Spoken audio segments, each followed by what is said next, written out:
Каада салттуу, үрп адаттуу, ырым-жырымдуу кыргыз элибизде көптөгөн жөрөлгөлөрдүн бири болгон салттуу дарыгерлик деген бар. Ушул салттуу дарыгерлик боюнча элибизде көп эмгеги сиңген көптөгөн жаш балдардын энеси деп койсок болот, жаш балдардын умай энеси деп койсок болот. Жакыпова Динара эжекебиз менен сиздерди тааныштырмакчыбыз бүгүн. Андыктан экрандан алыстабай, аягына чейин биз менен чогуу болуңуздар. Ассаламу алейкум, урматтуу көрөрмандар. Назарыңыздарда Jamil Production YouTube каналы. Анда эмесе сөз башынан болсун. Амансызбы эжеке? Аманчылык. Баатырдын атын алыстан ук. Жанына келсең бир киши дегендей атыңызды алыстан угуп, көптөн бери жете албай жүрүп келди келе. Келсек кадимкидей эле кыргыздын жакшынакай бир кызы экенсиз. Эми ушул өзүңүздүн салттуу дарыгерлик деген жөрөлгөңүздө салттуу дарыгерлик тармагында кандай иштер болуп атат? Өзүңүз кимсиз, качан, кантип ушундай дарыгер болуп калдыңыз?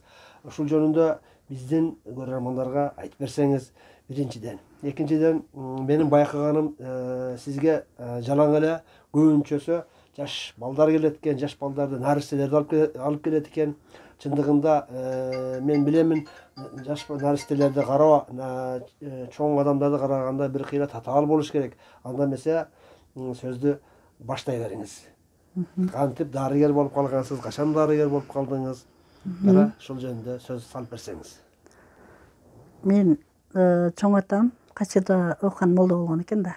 Элди дарылап жүргөн экен. Касыйдачы. Касыйдачы. Молдо болгон экен.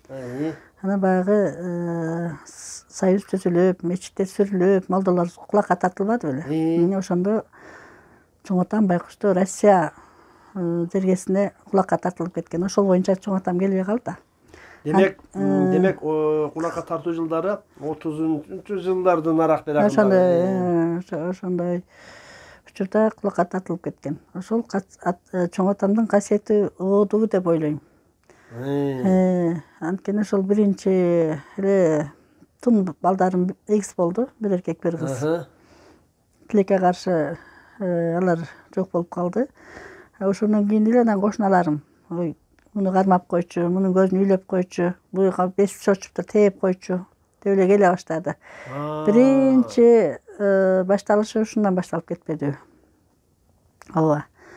Андан кийин 5-6 бала болгондон кийин шаарга келгенден кийин анан кичине болсо дагы кызым операция болуп больницаларга көп жатып, көп больницадан, врачтардан көп таасирленип калдым да. Окуш керек экен. Медик болсо өтө жакшы болот экен деп аябай ошолордон таасирлендим. Анан кичине болсо дагы ушул фармацевтикадан кичине илим алдым келгенден кийин. Эч кимге айткан деле жокмун, өзүм эле барып окуп, өзүм үчүн эле депчи. Анан кийин эле барып эле ошо кишилерди күнүгө эле кармап, массажды окудум анткени. Массаж менен эле анан жаш балдар менен иштей баштадым. Массаж менен чоң адамдар менен иштей баштадым. Анан ошентип эле мен жасап жүрө бердим.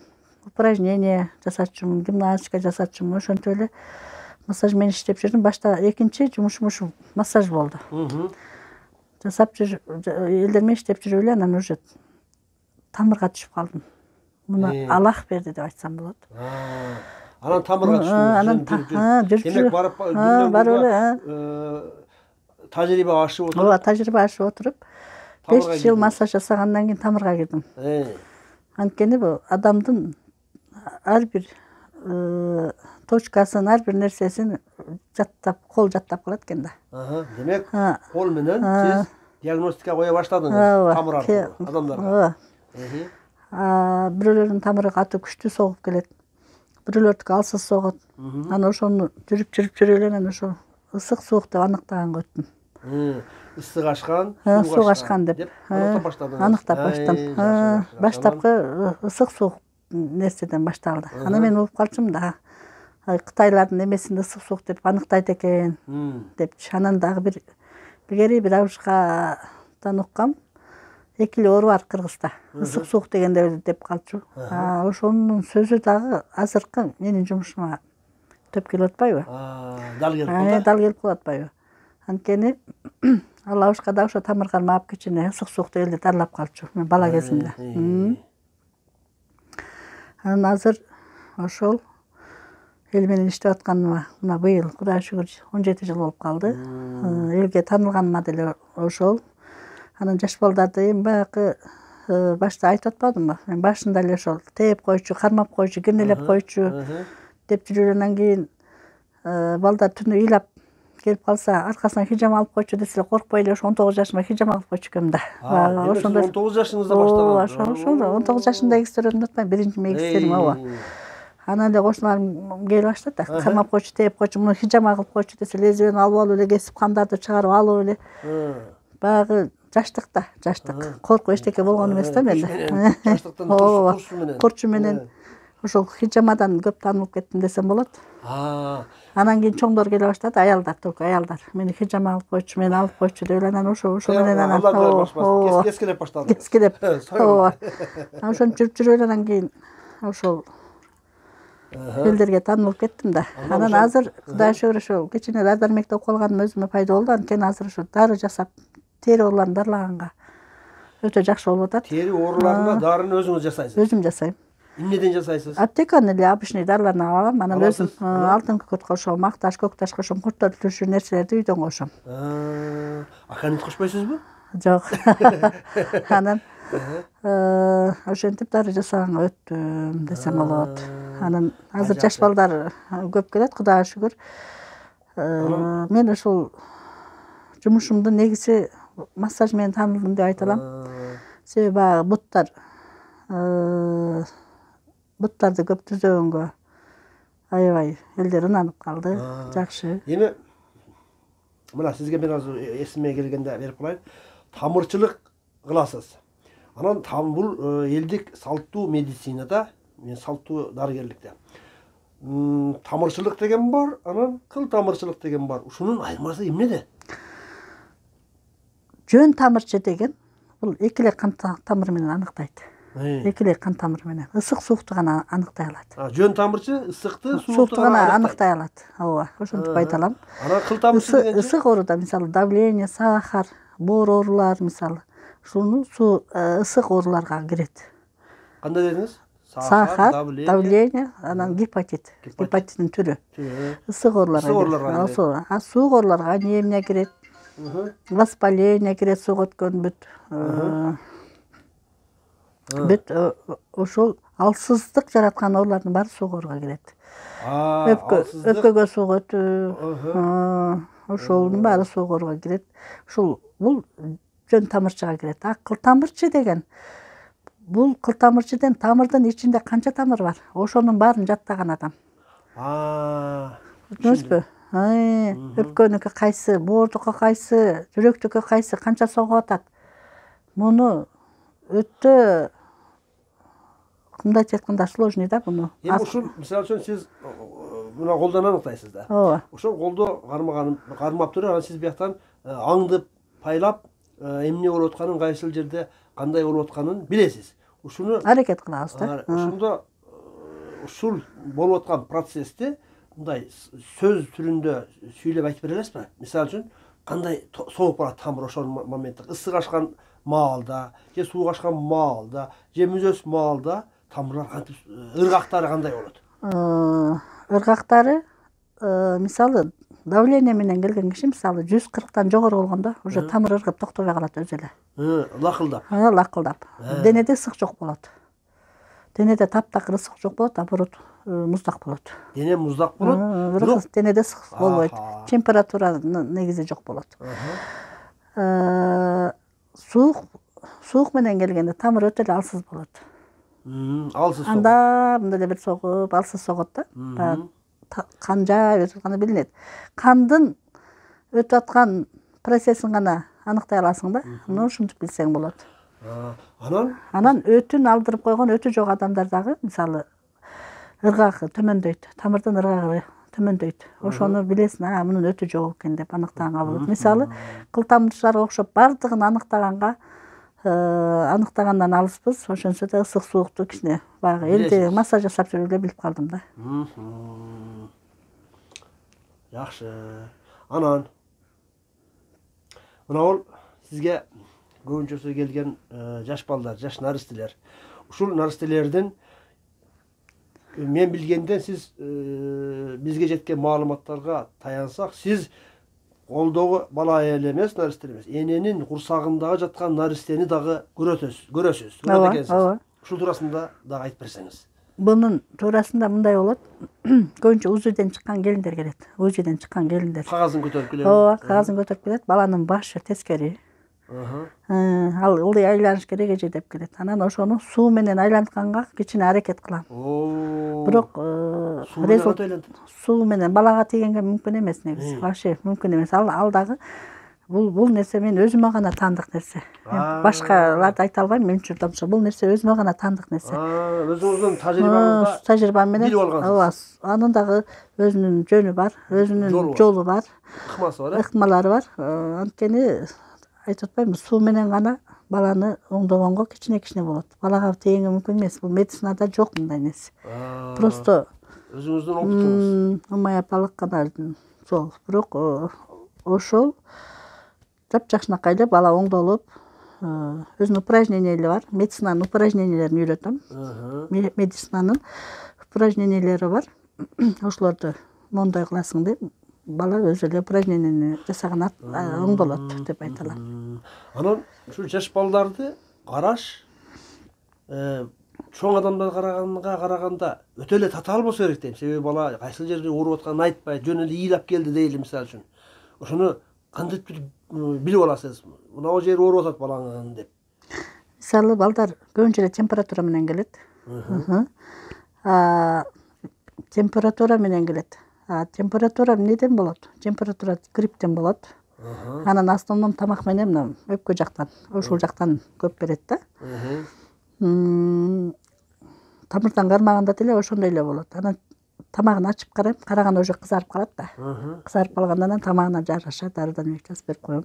Легкая болсо. Анан уже өчтүрүп 3-4 күн кармап келсе, сразу больницага бар. Дейм, анан үйгө кармап отурган келиндерди да урушам. Педиатрга биринчи педиатрга баргыла дейм да. Эми сиз мына кадимки медицинаны дагы, илим медицинасын. Ал эми ошону менен эле бирге салттуу дарыгерликти дагы кошо алып жүрөт экенсиз. Экөөнүн айырмасы эмнеде? Айырмасы деле ат менен төдө деп айта алам. Айырмасы бирдей. Мисалы, салттуу медицинада касиет менен карайсың. Касиет менен карайсың. Мына.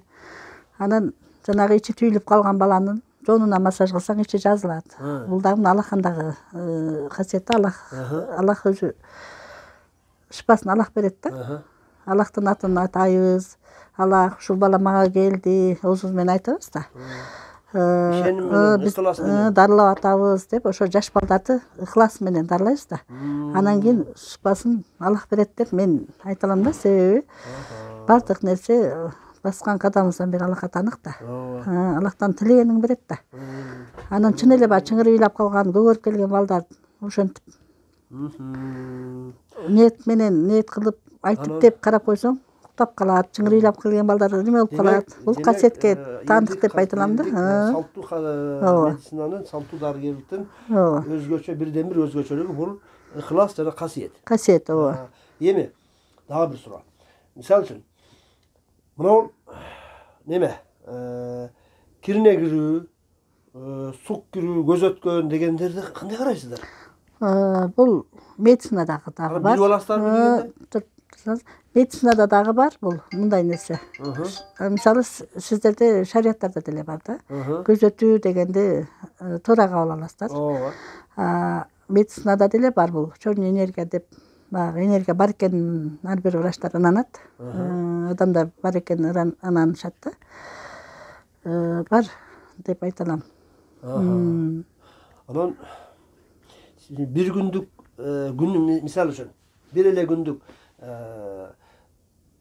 сиздин эмгегиңизде эрте менен канчадан баштап кабыл алууңуз башталат? Эрте менен жумушка кетүүчүлөр эрте эле келет, 8ден башталат. Негизи бирок намаз окуп, тахыбалар намазын окуп бүтө эле 6дан баштап Сиздин 7'den баштап келе жумуш беришет. күнүңүз мындайча айтканда эртең менен саат 6-дан эле башталат экен. Ооба. Анткени баягы сууrak температура болуп калса алып келишет, судрик болуп калса алып келишет. Кечинде деле алып келе беришеби? Кечинде деле, түнү деле алып келе беришет. Демек сизде атайын бир убакыты бош убактыңыз болбойт экен. Ооба, жыгылып калып анда алып келишет балдар же кармап көрүп эле анан сразу сынып калыптыр, окуй сразу гипске кетет. Мен көбүнчө эле ошо больницага жөнөтөм да. Билесиң да эми кармап туруп, уже больницалык болгондон кийин уже жөнөтөм. Үйгө кармаганга болбойт, өзүнчө дарыланга болбойт. Мен өзүмө жеңил легкая болсо, мен өзүмөн шыба боло турган болсо алып калам, аны клиенттерим деле билет. Анан бизден уже жогорку деңгээли бир 3-4 күн үйгө кармап алып келсе, биз уже больницага жөнөтөбүз. Жакшы. Эми демек ушул жерде сиз көптөгөн жаш балдардын, көптөгөн наристелердин умай энеси болуп калыпсыз. Ушул балдардын сиз 19 жылдан бери, 19 жашыңыздан бери караган болсоңуз, ушулардын арасынан бир чоңоюп, кичинесинде караганыңыз, чоңоюп келгендер болдубу? Ооба, Кудайга шүгүр, мына жерде ушул каналды көрүп калган болуш керек. Мага келген эмелер 5-6 балалыга чейин эшитип келишет, эже мына 16-га чыкты, мына эже 15-ке чыкты деп аркасынан 5-6 баласын тең энелер майрамында 8-мартта келип, балдарын эшитип келип, ыраазылык берип кеткен эмелер болот. Клиенттер, бирок мен аларды көп киши келет, тааныбай калат экен. Анан муну сиз карагансыз деп баары эле айтышат. Ооба, андайлар өтө эле көп. Сизге берүүчү суроолорубуз абдан көп эле, бирок сиздин убактыңыздын тар болгонуна байланыштуу берүүбүздү кыскартууга туура келип калды. Эми берүүбүздүн акырында эмне дейбиз?